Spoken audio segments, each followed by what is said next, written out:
Hello, my dear friends, and welcome to Dr.Monkey, where we laugh together and cry together, but hopefully take something away to treat each other a little better. Here's some interesting stories.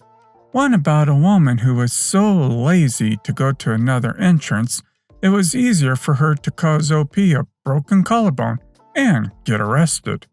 Please subscribe if you haven't, and I hope you'll enjoy it. Story 1. This happened 1 week ago, a Monday, my worst day in over 5 years. I'm a locksmith by trade, and the job requires me to be up on ladders fixing doors and locks, whatever else is broken on a door. I was working on the main entrance door to a large second-hand store. Sometimes I have to block off an entryway to fix a door. And if I do, I always try to find another option for customers to enter or exit the building. I opened an emergency exit door off to the right, maybe 10 feet away, of where I was working to make sure there was a door they could use. I'm working away, minding my own business, up on my ladder, listening to my audiobook on my Bluetooth headset, when entitled Karen and Child walked towards me. Karen: "Excuse me, I need to get in the store." Me: "Well, this entry's out of order right now, but Karen: "I need in now. You can't block the door." Me: "Yes, well, if you let me finish what I was saying, Karen, you need to move out of my way." Me, getting annoyed: "There is a door over there. You can go in there." Karen: "No, this is closer." Me: "Look, stop bothering me and go over there." This is when Karen takes things to the next level, and by the next level, I mean she got arrested. Karen had none of my yelling at her. She grabs her son by the wrist, who has been standing by saying nothing, and tries to climb under my ladder while I'm on it. A large purse caught on the side rung of my ladder and pulled it over, sending me, my tools, and the motor of the handicap operator I was working on smashing to the ground. I fell on my shoulder, breaking my collarbone and dislocating my shoulder.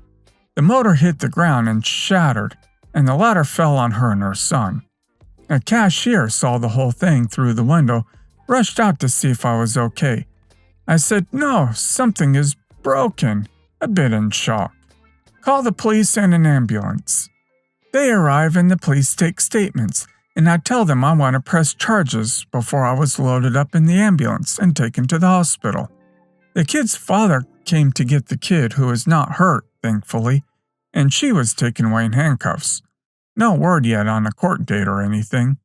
Since then, I've been off work, in pain, all because Karen wanted some secondhand garbage. Update. So a lot has happened for Karen. I'm not going too much into detail, but I'll give a short Cole's Notes version. First off, I've been at home resting and healing, and my boss has been nice enough to pay me my full wages when I'm off, instead of what the insurance board would have given me. I'm very grateful to work for someone who respects and cares for his workers. As for Karen, her bail was posted last week, and she's been ordered to stay with her mother until the court date. This has become a full criminal matter. She's been charged with 2 counts of assault with a weapon causing bodily harm, 1 count of child endangerment, 1 count of harassment, and if convicted, ordered to pay damages for all broken property. Also, she is facing 8 years in prison for all of this. Her husband is filed for divorce, and the child has been given to his father's custody with an order she is not to see him without supervision of a child service agent and at least 1 police officer. I want to say, though, I feel really bad for Karen and her family. Karen ruined her life and tore her family apart. A little life lesson to everyone out there. Just be nice to people who are trying to do their job and have a good attitude. Otherwise, you could lose everything. Update. Sunday, October 20th, 2019.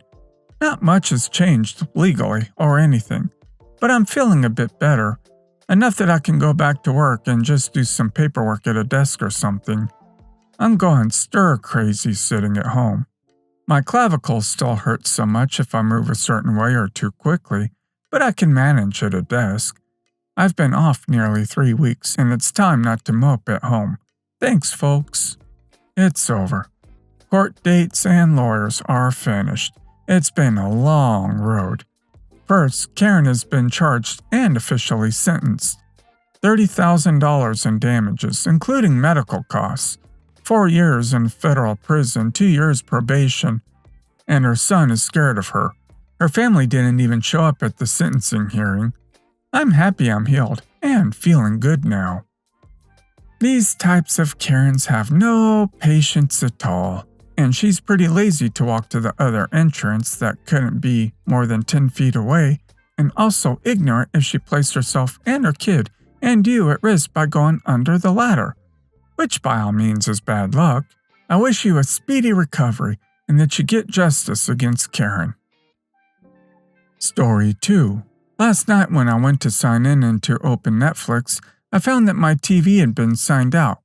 Went to sign back in and could not do it. It had been about a year since I last signed in, so I assumed I just forgot my password and requested to reset it.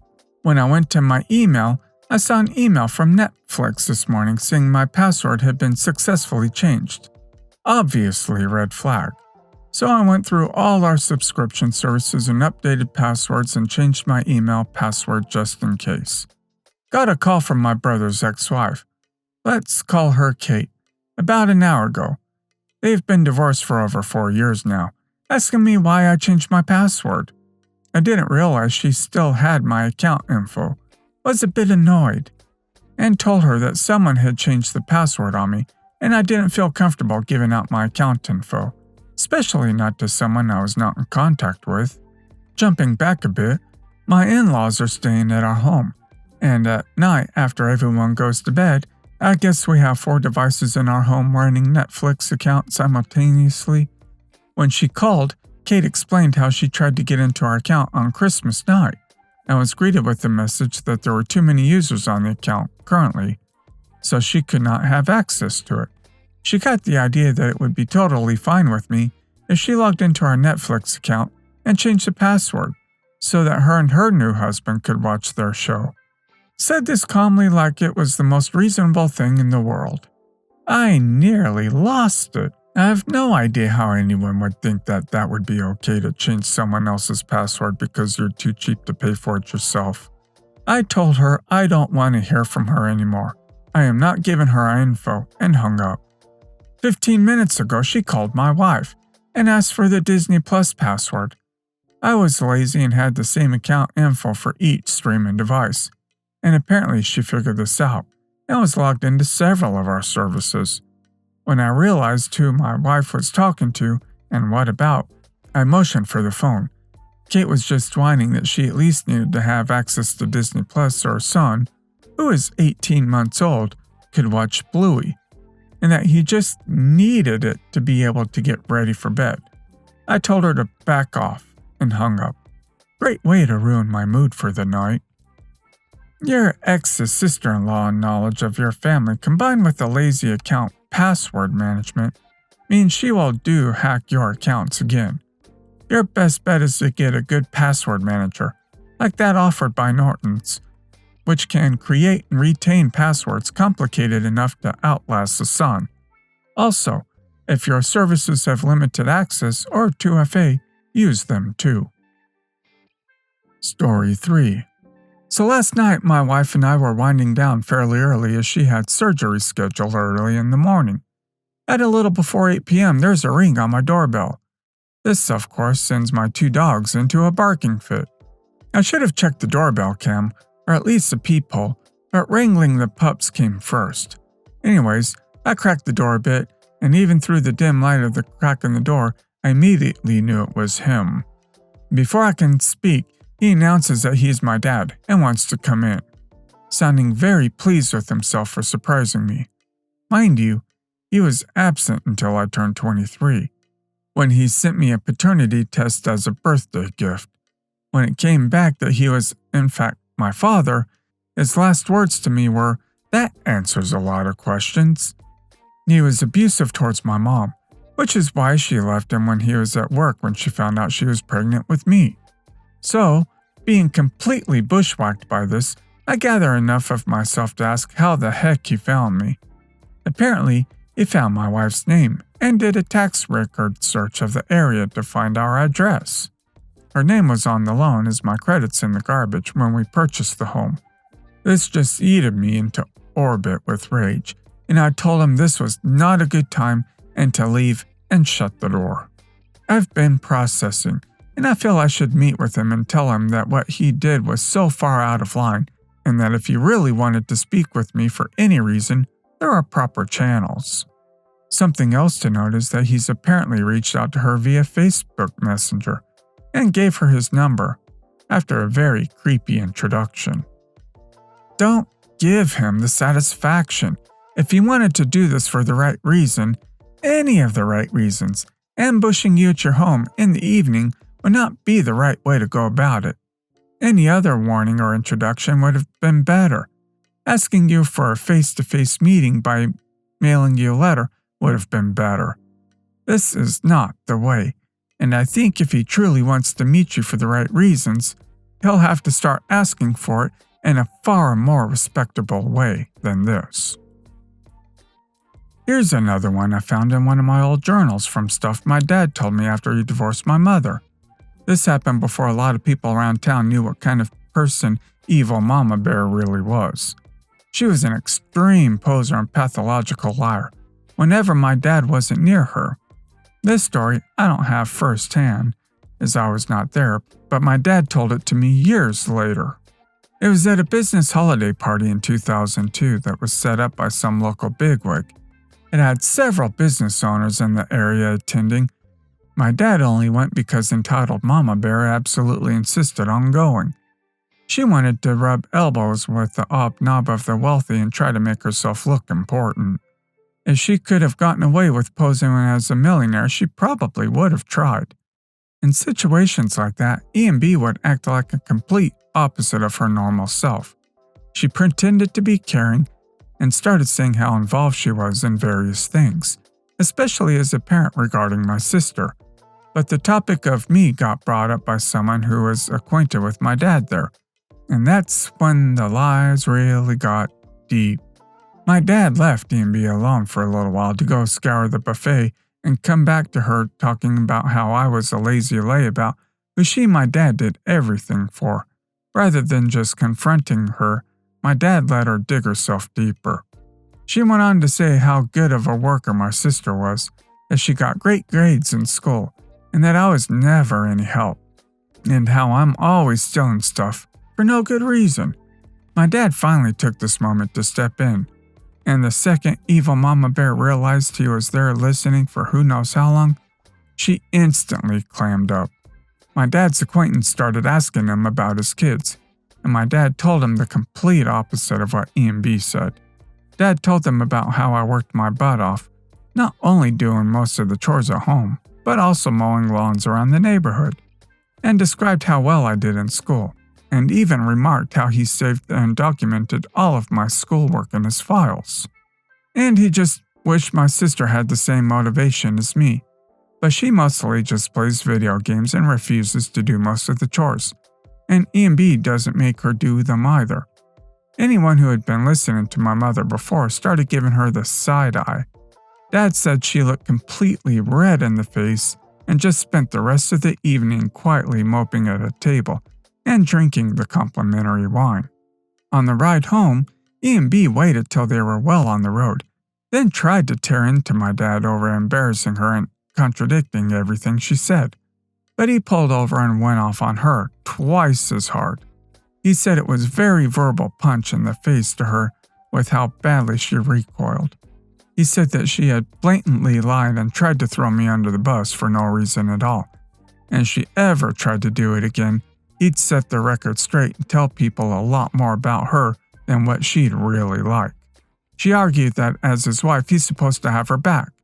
He said that's not the case if she's lying, especially when she's lying about me, and he wouldn't have it anymore, and can easily prove her false claims about me anytime he needed to.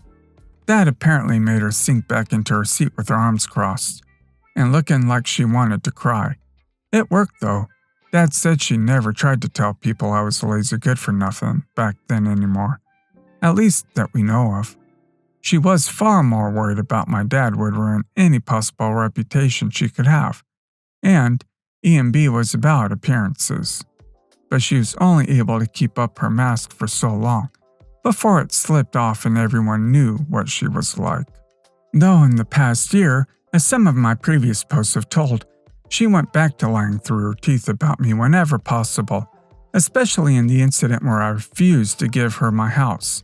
But now that everyone has called her out, and even my sister, who was once E&B's mini-me, no longer wants anything to do with her, she's got no one left to lie to or manipulate. And I bet it's just eating her up inside every day. It never gets any less satisfying hearing the ways your awesome dad didn't let E&B get away with her bullcrap.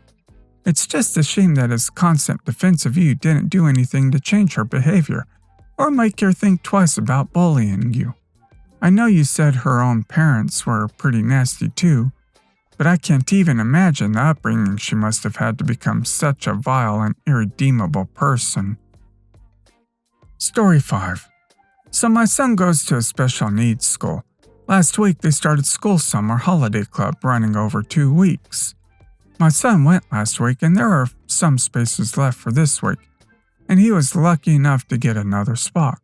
Yesterday a boy turned up, and me and the other parents didn't realize anything was off until the organizer asked why he was there, and she told him that there wasn't a space for him on Friday. She asked where his dad was, and he said he left.